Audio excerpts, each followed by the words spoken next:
Alrighty, I'd like to call the Museum Committee to order, and I'll remind everybody if you have a pecuniary interest to declare it now or further down the agenda and state the general nature thereof. We'll move to the first item, which is the recommendation that the final accommodation plan report for the Bruce County Museum and Cultural Center be received, that the museum director proceed with implementation of the following key recommendations that's outlined in Phase 2, Detailed Planning Phase, Step 1, secure a suitable offstage storage location to consolidate and process all current offsite locations into one location.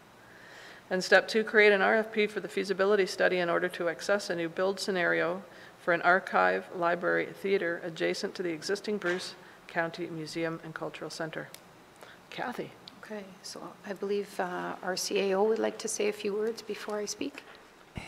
Through you, Madam Chair, the one point that I thought was probably valuable to highlight at the start was at the last meeting, we basically took a little bit of a break because what was before you were a series of documents, and in particular, the document that the consultants were speaking to you had not seen, and it was a bit concerning. The content was essentially the same, but I wanted to make sure that you had the benefit of time to really take a step back and review the content. And Kathy's going to go through, in particular, the chart that's on page 3 of the document, because it really highlights, in particular, the financial obligations that you'll be asked to commit to today. So with that, I'll turn it back through you, Madam Chair. Okay, thank you. So I know that you've all had a chance to go through the report, and I think in particular when we look at how an important step for us to move forward, it does revert back to the 2 steps that we need to do. So the first one is in regards to taking a look at our offsite locations and getting us into one particular location.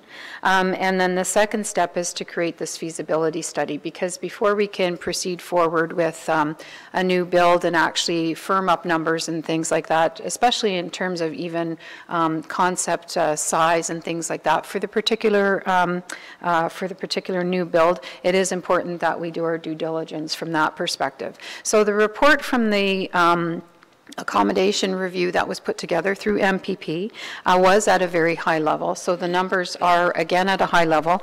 I would state though that in regards to square footage, when we start looking about the square footage, especially in particular for the archives, that is very much in line with where we see we would be proceeding forward. So there is a chart also on the very back references in terms of a comparison in regards to other county archives.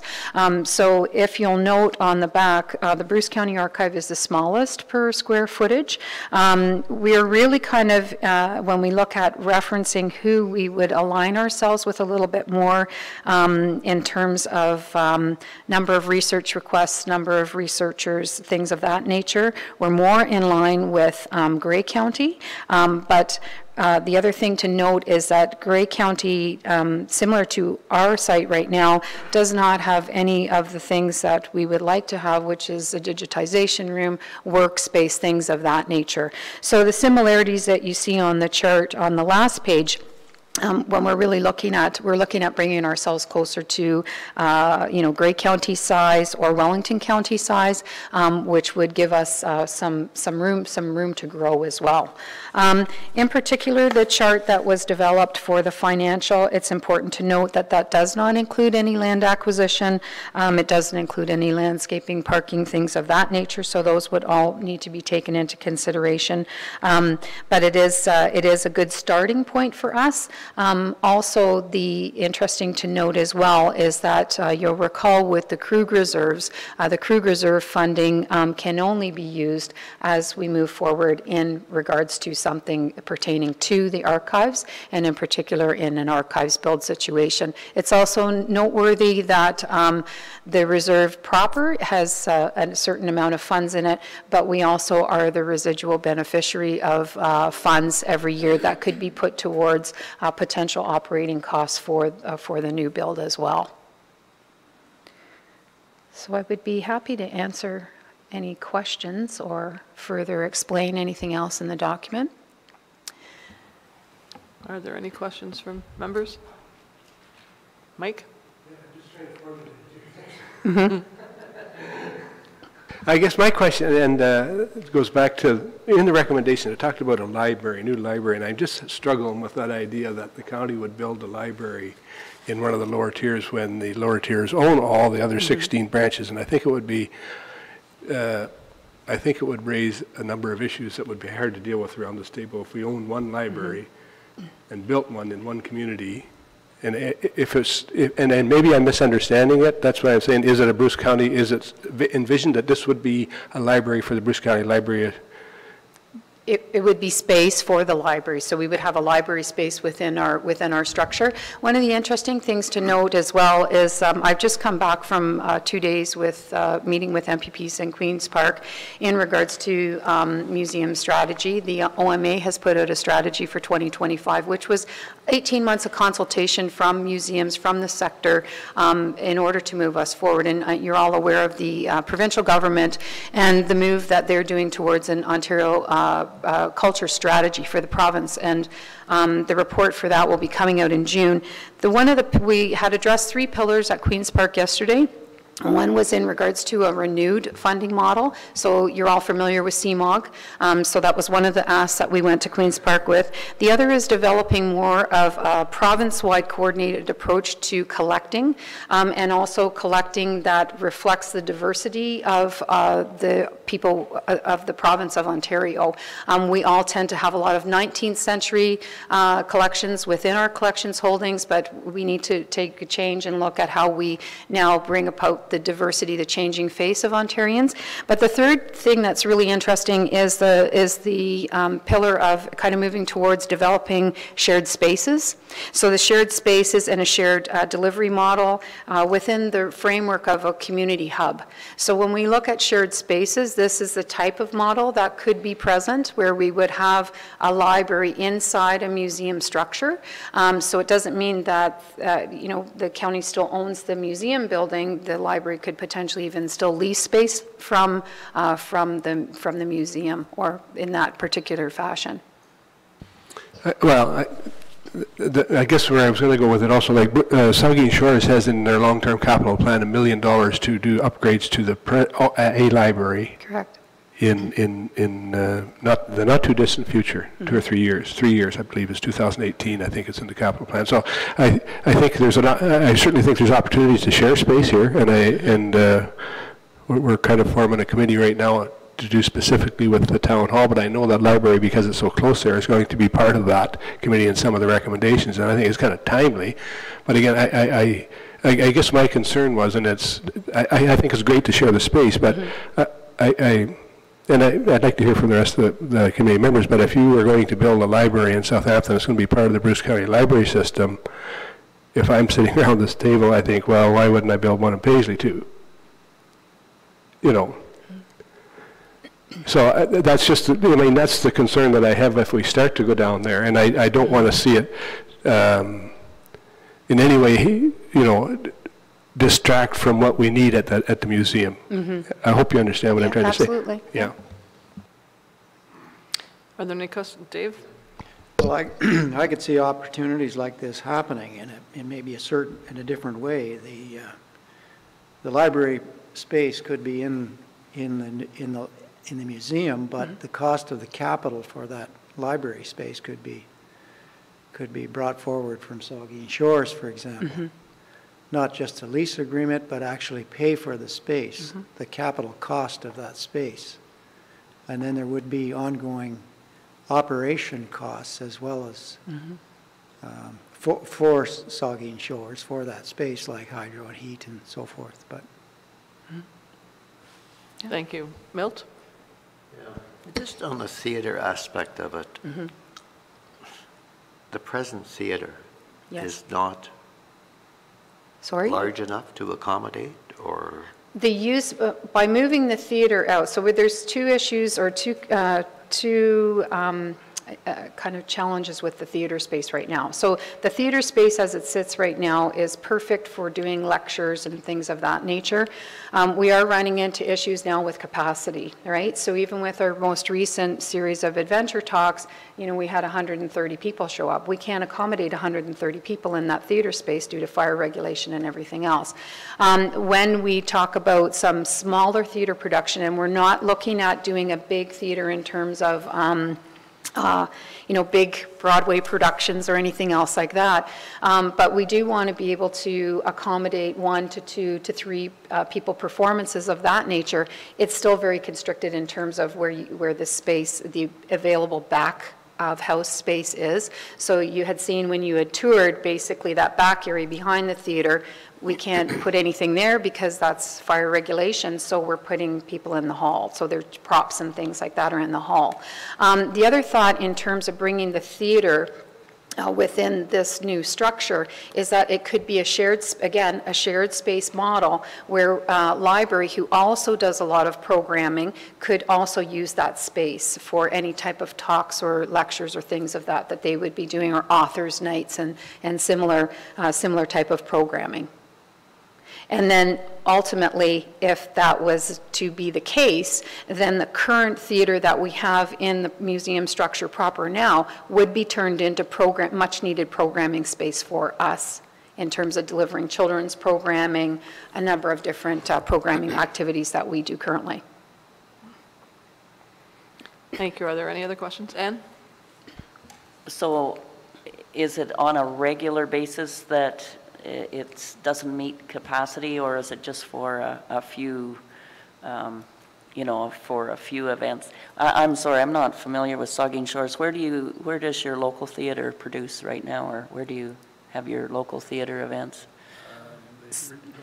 Yeah. They've been in a number of buildings, but they are currently looking at, or we've approved them to go to our town hall, so they're going to start using our town hall in its current state. And I think that was what I talked about. This committee is looking at that whole corner with the library and the town hall. Yes, so currently some of the other opportunities within Saugeen Shores for theater had been at the old, help me out, Mayor Smith, what was it called?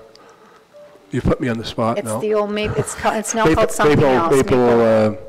It's in Port Elgin. Yeah. The Maple Hall. Maple Hall, that's it. We would never, like, our intent is not to host, you know, big productions, a 500-seat theater. That's not the intent at all with this, because we do believe that there's opportunity for other groups to come in and do exactly what they've done in Saugeen Shores, which is work with the town in order to use the Southampton Town Hall. But it would be nice to have more space. Your question in terms of what's the capacity, when the museum first reopened in 2005, you know, almost 11 years ago, it was very difficult for us to fill that theater. That's not the case now. Like I said, the adventure talks, even bookings, we had a recent booking that we had to turn someone away because they wanted 140 people. So we're not able to accommodate the requests that we are getting, and we are seeing both from a facility rental and also from our programming, where we are getting more people in. So it's a challenge, because when we are booking the theater space, we have to be cognizant of the fact that we're making sure that we're not overselling, because we don't want to, we want people to have an enjoyable experience. We don't want to be turning people away, but on the other hand, we have to if we don't have the proper arrangements for that. Yeah. Milton? And I know that we all experience probably in our facilities events where we can't accommodate. For 3 or 4 or 5 events a year, we may not be able to accommodate, but that's the way it is. And they may have to hold 2 instead of 1. Yep.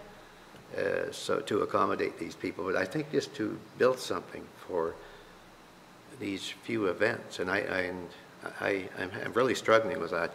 Your step 1 here, I have no problem with that. That you need, I think you do definitely need space too, and you probably need space in other areas as well. But when we talk about theater and library, I think that these are areas where, you know, you do look to partnerships, and I think that we need to investigate that a little further. Anne? So I don't know where the school board is these days, but at the end of my career, libraries, they didn't have staff, they just became sort of a place to stack books, and they weren't very organized. And I always thought, wouldn't it be wonderful if the town library or the county library could be with a school, whether it's the high school or elementary, the large ones. And so I don't know the school situation in Saugeen Shores, but I'm just wondering, because I just thought it would be wonderful to be able to access a library down the hall in a school.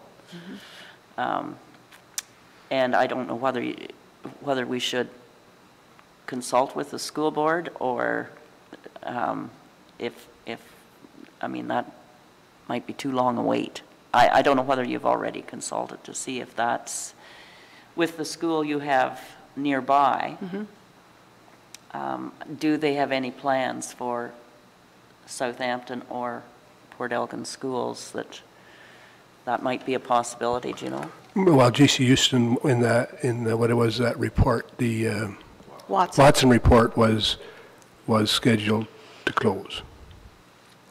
So it was scheduled for an So an ARC review? Yes, and it was one of the ones that was likely meet the criteria to close. And that's largely due to the fact that it has aging infrastructure because it's 62 years old. I also sit as, I'm a parent of that school and on the SCC. Now currently that school has grown quite a bit in size. There are some extenuating circumstances with the school because over 50% of the school population is also First Nations. They are one of the only schools in the Saugeen Shores area that is growing at the rate that they are growing at. But that said, there are issues with infrastructure, and they have not been had any sort of accommodation review being done at this point in time. As you know, we hold 2 rooms through our reciprocal agreement within that space. Those rooms could be used for growing enrollment, and we were told last year that could be a possibility that we would lose that space. So there is that possibility, and we've always known that. In regards to the library, they do have a very small library, you're correct. They have someone who is in on I can't remember what the point is, that comes in. Probably 0.1 or 2. Something like that comes in. That's okay. But they have also converted the library space into the after-school program and also working with the early years program. So there was talk at one point about, using that library space for a larger cafeteria because they do have a full lunch program too. So I can see an opportunity where, that might be a good opportunity for the students because of the proximity of the school to use a library that is closer to them, and then they could reuse that space. But there has been no further conversation about any of that with them at this point in time. But they are very willing to work with us, as they have been over the reciprocal agreement, which we've now had in place for a number of years.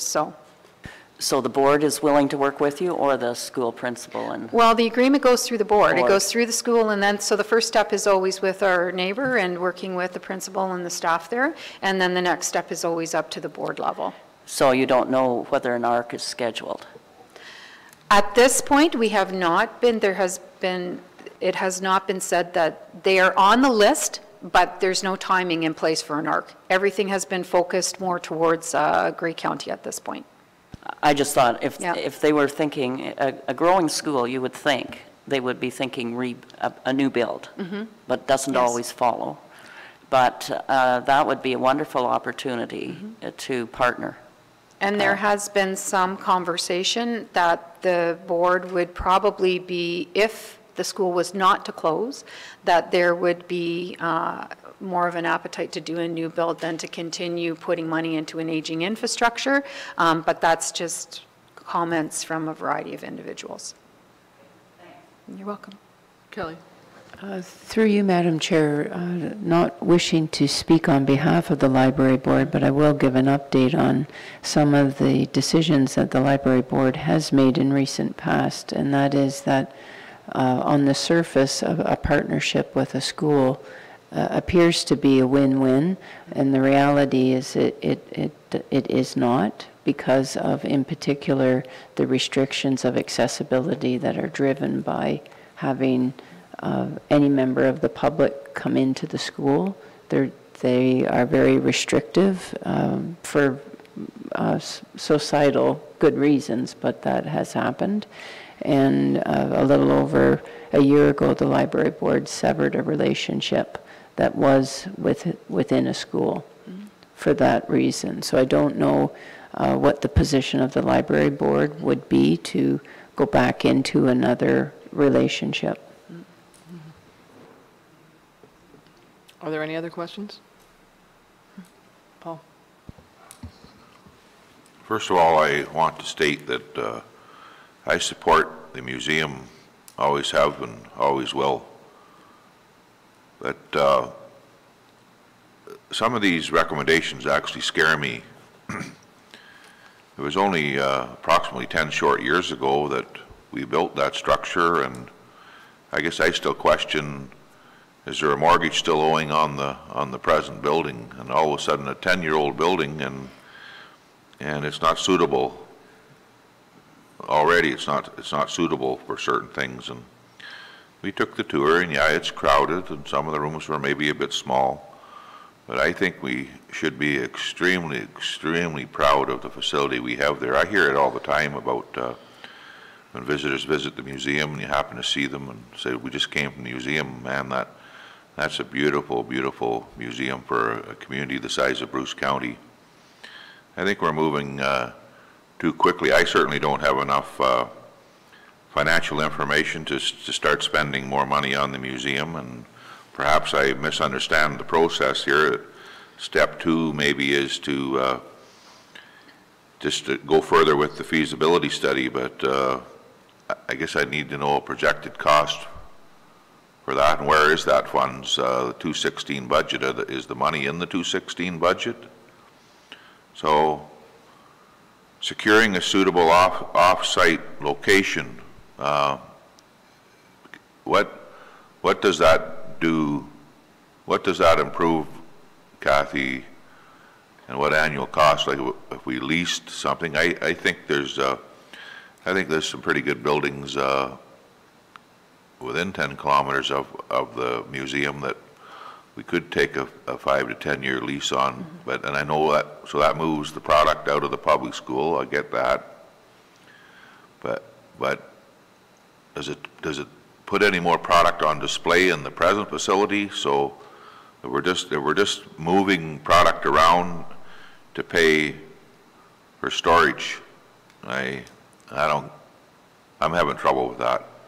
So I think the museum is a wonderful, wonderful asset, but I think it's costing the ratepayers a sizable amount of dollars as we speak, and to procure more expense there at this early stage, I'm having trouble with that. We can go to the Wire and Works department. We can see that there's a facility there that should be improved upon, as well as Paisley, and the one here in Walkerton starting to show its age. But to start pouring some money into the museum that I'm not sure we have, and when there's even existing debt there, I believe there's existing debt. Hopefully I'm wrong. I just think we need to put the brakes on here a little bit. So there was a few questions there, Kathy. So let me see if I can remember them all in order, and if I haven't, I'm sure that Paul will steer me in the right path. So first of all, in regards to securing off-site storage, we also have the challenge of off-site storage at the trailer location. So it's a matter of taking the items that are at the trailer location as well as at the school and consolidate it into one area, so it's easier for staff. We can go through the things that we have there and really make sure that we are only keeping things that we absolutely need to keep. So from that perspective, we currently have in the budget the funds and the budget to keep the schools that we have, the schoolrooms that we have. So there is budget there. But then again, we would need to look at the at an offsite and get the cost for that, because I'm assuming that there are going to be more. some of the items that were put in the report, I don't, I think there's some leeway there. Some of the sizing of the off-site location, I think that, you know, we need to take a really hard look again at if we need that exact same size of storage, if we need all of the people that were recommended. I think there's some things that we can tighten up on that for sure. The next question was in regards to, I think, the feasibility study. The Canadian Cultures Shared Spaces Fund has just come out with a, that fund runs all year, but they've just came out with an announcement within the last 2 weeks that there's 162 to 168 million in the fund, and they are asking for proposals for the end of June, which we would absolutely submit to go towards a feasibility study, and that is something that they do fund. And I can't remember off the top of my head, but I think it's something like 50% that they would fund. So we would need to go back into our budget absolutely and look for the match for that. I think the feasibility study is key in all of this, because the feasibility study is going to really tighten up what exactly we absolutely need, how we can move forward, what is the time frame, and what are some more real hardcore costs. Also, the feasibility study will look at the appetite for fundraising within the time frames as well. So I think I answered. Or maybe I missed one? I think it was there anything else, Paul? No, Kathy, you won me over again. That the information just shared there was, like, I had no idea of the, you say the feasibility study, there might be 50-cent dollars available, et cetera, so I appreciate your answer. Thank you. Milt? So the feasibility study, who is going to determine what we need? You say who is going to determine that? In terms of the writing of the feasibility study? Scoping out? So determining the feasibility of the project. Mm-hmm. So the consultant determines Correct. the feasibility of it. Based on what we, the staff, myself, and the staff put in as requirements for the feasibility study. But so is we that would look going to at be any different than what we have now? We've had a consultant who's had information provided to him. Mm-hmm. And they've come up with this. Mm-hmm. So is that going to change much? Or, I mean, I can see where you're going to look for opportunities for funding, mm-hmm. For donate, what do you call it? For fundraising, yeah. Just mm-hmm. that, yeah. Mm-hmm. So the difference between the accommodation plan, which was what came out of the strat plan, was to look at optimizing use of space, right? So it wasn't about a new build. It was really, that plan was about asking the consultants to come in, to have a look, to see how we run the museum, the programs we deliver, the services we deliver, and take a look at the space and say, how can we do it better? How can we improve on what we have? And what are options for us moving forward? Again, that long-term strategy thinking. So what they did come forward with, and they gave quite a bit more information actually than what was proposed, because in the original plan were the options. So what we did after the options was really kind of went back and said, okay, what are really the right options for us moving forward? So if you remember, there was an option of collections, like the OPG feature gallery being turned into open storage. That was an option, but there are a lot of cons to that option in terms of us losing a total gallery space where we can't get people to come in and see new exhibits. So the accommodation plan was really a document that was made to have us relook at the space, rethink the space now that we've been in it for 10, 11 years, how we use it, how we're going to be using it in the future.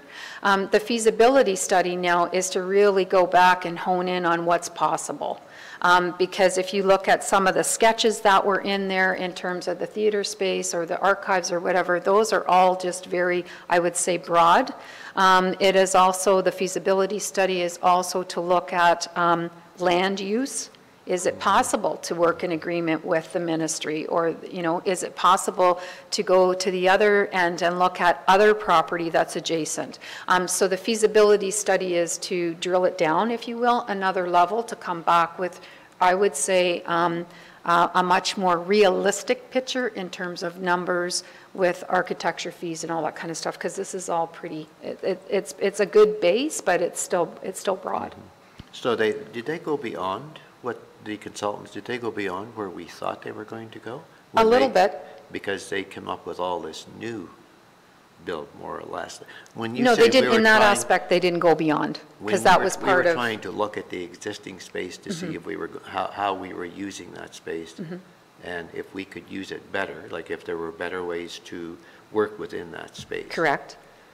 But we also asked for future projections as well in that accommodation plan. But did they give us anything realistic with regards to the existing space? I believe they did. Okay. Yeah, absolutely. Yeah. Because the options that they presented, if you remember the collection, the open collection storage, that's an option. But again, it came with an expense that I don't think is one that we would want to move forward with. The platforms were another option. They were an option for programming. But again, it came with all these other kind of deterrents, if you will, closing the building and, the aesthetics of it and not being able to use existing reserve funds. So those were other things that obviously come in when you start going into more detail. And I believe that's what the feasibility study is meant to do, is to bring it to that next level for us. Yeah, just one final comment. Yeah. I think maybe the archives is something that, we could be in a jam with regards to space Yes. for archives and stuff like that, but then off-site storage. And so this feasibility study, off-site storage, that's trying to accommodate all the things that we have now. Yeah, so basically what would happen with the off-site, so the off-site storage is step one, right? So we consolidate everything and really get a good handle on everything that we have. And then if we do proceed with a build, whether it's, I do believe the archives build it's going to need to happen in some period of time, some fashion of time. Whether we incorporate a library and a theater in with that is obviously still to be under discussion and part of the feasibility part. But that would then eliminate the need for the off-site storage, because when we open up the archive space within the museum, we can be repurposing that space for some collections. We can be repurposing it for office space. We can be repurposing the theater. So that's all that part of it, right? Because there is ramifications and costs as it pertains to the building as it is right now. As far as a collection storage center, totally off-site with a regional model, which is some things that the province is looking at right now. That's a total other step, and that I wouldn't consider that part of the feasibility study at this point. All right, thank you. Mitch? So at this point, it comes down to the appetite of committee with regards to doing the feasibility study. Correct. Which is not committing us to anything. No. And then that's where we could go out to the community to see the appetite for fundraising, because what I'm hearing today is I don't think there's an appetite for taking on much more debt. Another thing, maybe I missed it, but I didn't see it in the report. Obviously, there'd be additional staff that would have to come in there's a cost that if you take that into consideration too, how many staff do we need? Because that is definitely part of the consideration here. I think we do. And again, what was the feasibility study? What was that, the price tag in the feasibility study? They mentioned $30,000. $30,000. So I guess that's the appetite of committee. If we have that, then I think that's probably doing due diligence, because this is a really good report, and I think we all understand the constraints that the museum is facing. But to commit maybe beyond that, I think that's asking a little too much today. So those are my comments. So, Mike, sorry, Kelly? through you, Madam Chair, based on that dialogue, I wonder, at this point, we don't have the recommendation on the floor. If there was a mover and a seconder for the recommendation, that with the intent that the mover and seconder suggest an amendment to the recommendation as it currently is read, and that amendment be that step one be the drafting of the RFP for the grant submission, and the grant submission be done, and shall, with success of the grant position, then it would come back for funding for 50% of the RFP, and from there, then talk about what is currently step 1, but shift it to be step 2, that the off-site becomes secondary. And we had some more questions, but we can do that. We can ask for a mover and a seconder right now. Ann moves it and Mike seconds. Yeah, and just some clarification, so you're changing the second one not to create the RFP, but to apply for a grant to pay for 50% of the RFP. That's correct. My perspective, I've heard all the comments, and I think I support the feasibility study, because I think you need to look in the long term there. Absolutely. You can't say this thing's going to stay like this forever, and I think we need to do that and I have no trouble if we're going to get some grant money. It'll just take some more time, and I suspect we're going to need some more time, all of us, before we're going to be comfortable about a decision on this. But yeah, sure. Yeah, and we have, I mean, the feasibility study is one of the elements of that grant. There are many others. So, I mean, we have had a fairly good success record when it comes to grant writing, but as you know, it's not a given that we would receive those funds. And the timeline for that would be the end of June for submission, and at this point, there is no turnaround time in them coming back and saying you're going to hear within a month or you're going to hear within 6 months. In some cases, it's been 2 years before we've heard back. So that's just a note that you should be aware of. I would anticipate it wouldn't be that long, but you never know. Milt? Just a question on your suggestion. I agree with Mike on the feasibility study. I think that's a good idea. And as long as it's more realistic than what we have in front of us now. The second part of it, though, I thought I heard Kathy say that, if you were to look at an archives, well, then off-site storage may not be. Did I hear that correctly? So the first part, in terms of the off-site storage location, that's separate and independent from a collection storage facility. Totally separate, right? Okay. So the first step would be to consolidate everything that we have from the various locations into one location. And that would be a long-term, because some of the things we can't bring into the facility at this point because we don't have space.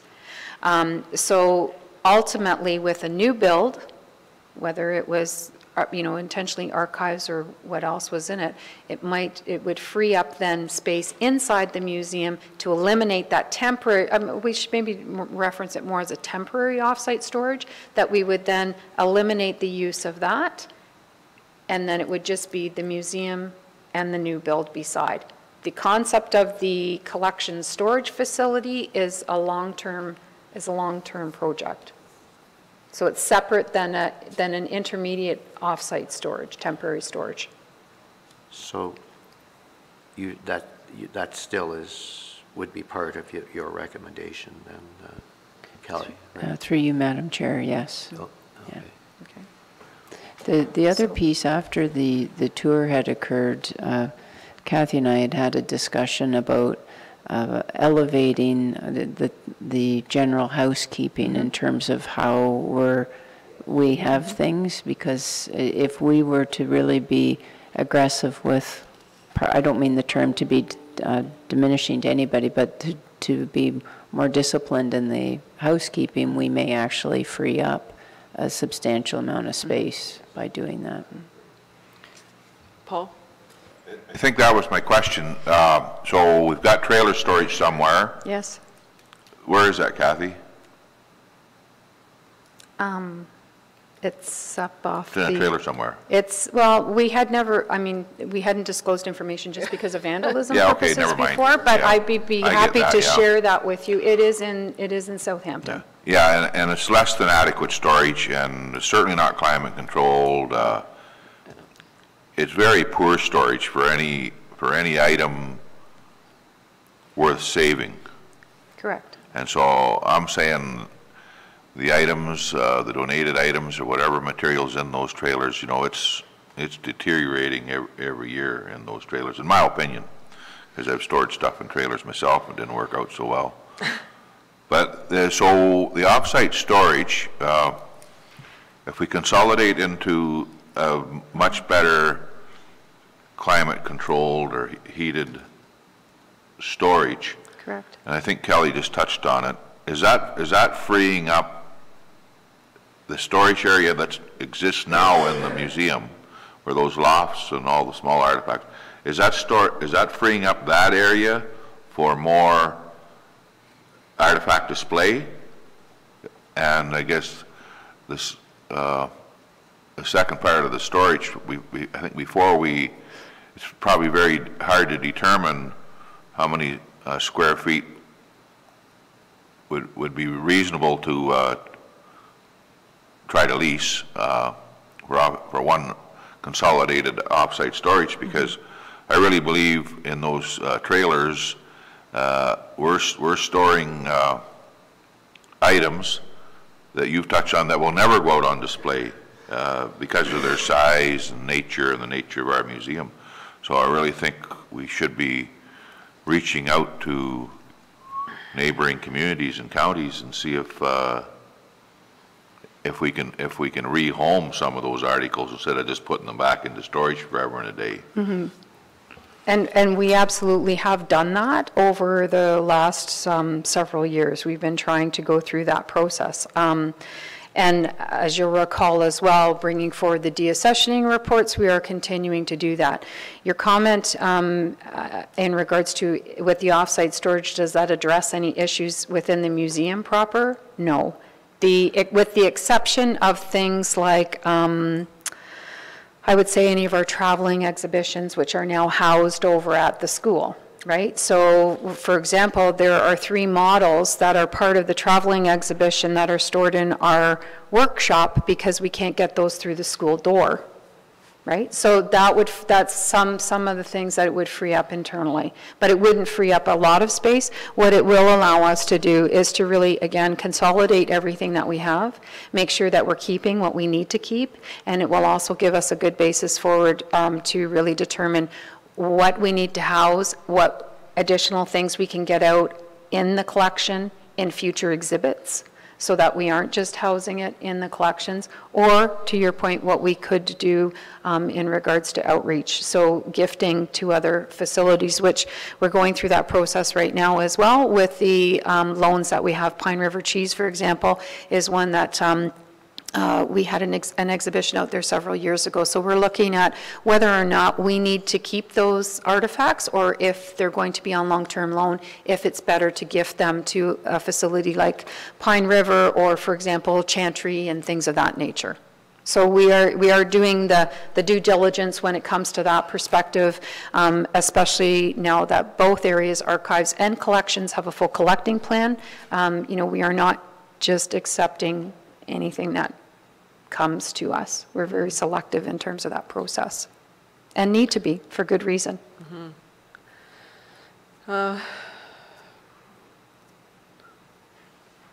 I certainly, I do support the feasibility study. I think it'll give us a lot more information moving forward without committing ourselves to anything. Mm-hmm. And so I guess my question to the committee is there enough support for the recommendation as it is written right now? Or would you rather have a friendly amendment to this? Anne? Could you just read the recommendation that, like, we're going with the one that's suggested, right? Yeah. Because I think the storage is important. So step 1 is to secure off-site storage to consolidate and process all the current off-site locations into one. And the second step is to create an RFP for a feasibility study in order to access a new build scenario for the Archive Library Theater adjacent to the existing Bruce County Museum.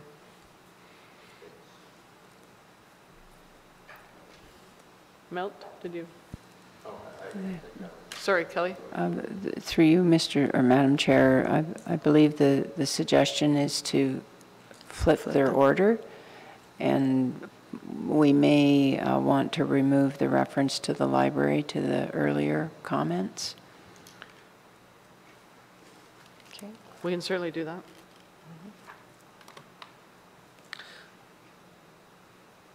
So, sorry, the mover was Ann. Second, who was the seconder? Mike? So that friendly amendment, is that, I just for clarity again, what, I thought we were amending the second one to say that we were going to apply for a grant, first of all.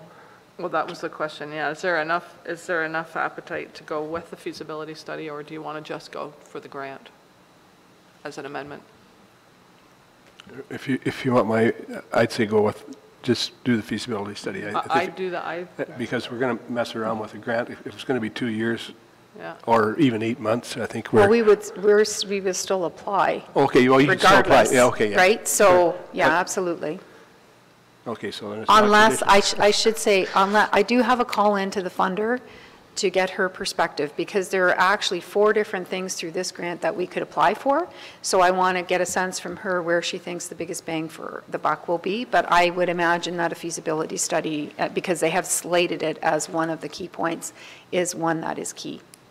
I'm fine with that then. Okay. Okay. I think there's enough support for this, with the exception of removing the reference to library. Okay, so can we just pass this then with that small change Yeah, I without just making an scratched it out. amendment? Okay. Okay, so there is the recommendation. Are there any other questions or comments? All in favor? Yes, sorry, David? Clarification, you mentioned $30,000. Is that our share, or is that? Well, if we're able to 50% get, grant? if we're able to obtain the grant, then it would be half. So it would be similar to the Cultural Development Fund, where that was roughly 34, and So- we paid 18.5. Okay. So Yep. it would be. Any other questions? Seeing none, all in favor? Yeah, oh. Sorry, Kelly, did you have a comment you wanted to make? That's okay, that's okay. I didn't- Through you, Madam Chair, given the votes occurred, I would then further recommend that another resolution be tabled to give instruction as to how we're going to fund the feasibility study, the source of the funding. As a separate? Yes, as Okay, a so we'll separate. pass this one now and then put something on the table. All in favor? Opposed, if any? That's carried.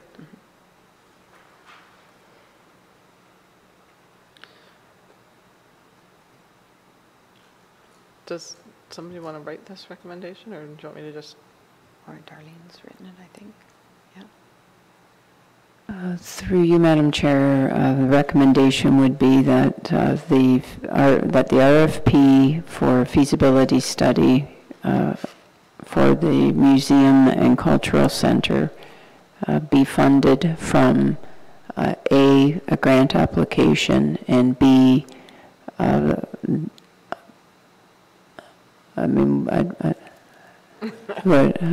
I'm not sure, I'm sorry to apologize to everyone, because I'm not sure if we have funding sitting in a reserve. We do. Okay, so that it would come from the reserve. What kind of money is in the reserve? Yes, we do. So if you'll recall, the accommodation plan was funded through the Krug Fund because of the implication for archive. So we would be bringing forward a recommendation to fund either the 50% or the full amount through that reserve fund, because of the implications in terms of archives. Okay. So then, again, through you, Madam Chair, that the recommendation would be that first, the application for the grant be completed, and second, that the funding the source would be from the Krug Estate Reserve. Okay. Are there any questions or comments on that? See none? All in favor? That's carried. Thank you. Oh, yes, I'm sorry. I didn't move and second that one. Bob, the seconder. Milt? Thank you. That is carried. All right. So I think that ends this one. The next meeting is June the 2nd. Correct. Motion to adjourn. Ann, and seconded by Mike. All in favor? Thanks, we're adjourned. Okay, thank you so much. And don't forget, if you are open tonight, we have our 2 exhibit openings tonight. So we have Chagall for Children and also the My Bruce County Youth Art Show. So we had about 40 entrants, grades 6, 7 through 8, some amazing pieces in there. And of course, the show opens as well. Okay? 6:30. Yes. Okay.